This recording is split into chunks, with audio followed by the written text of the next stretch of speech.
સુરતના ડુમસ બીચથી ભીમપોર ગામ સુધીના દરિયાકાંઠા વિસ્તારમાં મરીન ટાસ્ક ફોર્સે સઘન કોસ્ટલ પેટ્રોલિંગ અને સર્ચ ઓપરેશન હાથ ધર્યું હતું.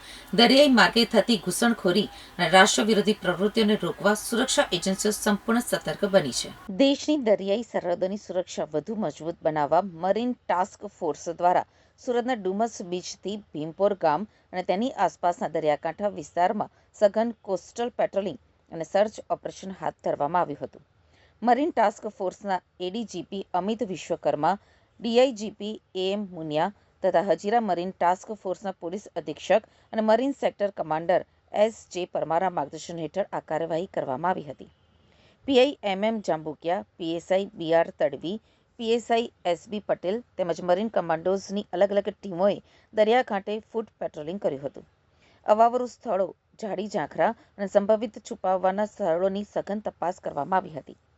દરિયાઈ માર્ગે થતી ગુનાખોરી અને ઘૂસણખોરી અટકાવવા કિનારે લાંગરેલી તેમજ શંકાસ્પદ બોટોની ઓન સ્પોટ ચેકિંગ કરવામાં આવી હતી.